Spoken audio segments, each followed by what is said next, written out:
Huwebes Santong Panalangin. Sa ngalan ng Ama, ng Anak at ng Espiritu Santo. Amen. Ama, puno ka ng pagmamahal. Sa gabing ito ay dinadala mo kami sa isang silid sa itaas upang makisalo sa iyong anak. Salamat sa iyo sa pinakadakilang regalo ng Eucharistia at sa halimbawa ng paglilingkod na walang imbot. Ikaw ang Diyos na yumuyuko upang hugasan ang aming mga paa. Pinatutunayan na ang tunay na kadakilaan ay matatagpuan sa pagpapakumbaba. Inaalala namin ang paghahati ng tinapay at ang pagbabahagi ng kalis kung saan itinatag ni Jesus ang bagong tipan sa pamamagitan ng kanyang sariling katawan at dugo. Pagkatapos ng hapunan, siya ay nagtungo sa hardin ng Getsemani. Inalala rin namin ang kanyang matinding hapis at ang pawis na tila mga patak ng dugo habang nananalangin.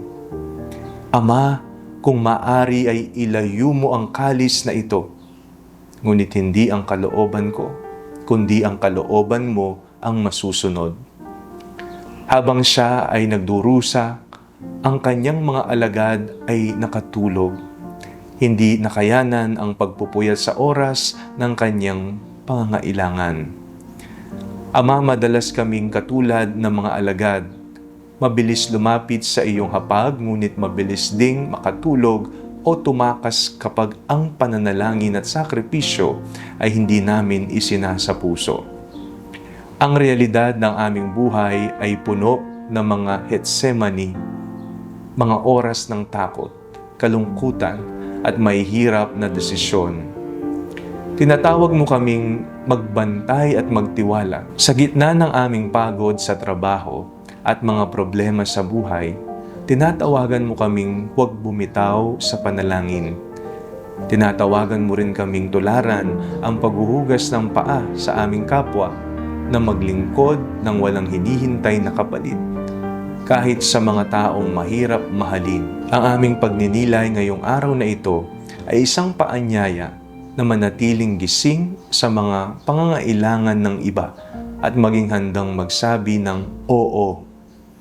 Mabuhay nawa ang iyong kalooban sa amin kahit ito ay masakit. Bigyan mo kami ng lakas na samahan si Jesus sa kanyang paghihirap. Taglay ang pananampalatayang ang bawat sakripisyo ay may kalakip na pag-asa. Sa ngalan ni Jesus na aming Panginoon, Amen. Sa ngalan ng Ama, ng Anak at ng Espiritu Santo, Amen.